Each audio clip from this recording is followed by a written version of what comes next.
সংযুক্ত আরব আমিরাতের দুবাইয়ে বর্ণাঢ্য আয়োজনে এনটিভির ২৪তম প্রতিষ্ঠাবার্ষিক উদযাপিত হয়েছে। আমিরাত প্রতিনিধি মামুনুর রশিদ জানান, এ উপলক্ষে কেক কাটা ও আলোচনা সভার আয়োজন করা হয়। এনটিভি ফোরামের উদ্যোগে আয়োজিত অনুষ্ঠানে সংগঠনের সভাপতি মোহাম্মদ রাজা মল্লিকের সভাপতিত্বে এবং মফিজুর রহমান পিঙ্কুর সঞ্চালনায় বক্তব্য দেন কমিউনিটি নেতা মোস্তফা মাহমুদ, আমিরুল ইসলাম এনাম এবং ইঞ্জিনিয়ার করিমুল হক।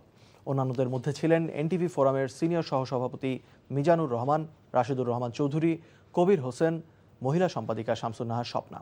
এনটিভির ২৪তম প্রতিষ্ঠাবার্ষিকে শুভেচ্ছা জানিয়েছেন রাষ্ট্রদূত তারেক আহমেদ।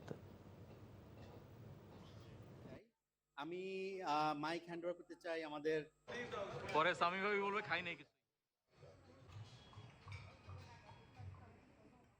যারা প্রবাস থেকে প্রবাসীদের দুঃখ, বেদনা, আকাঙ্ক্ষা, সম্ভাবনা এবং সাফল্যের কাহিনী নিয়ে যায় তাদের পরিবারের কাছে, দেশের মানুষের কাছে।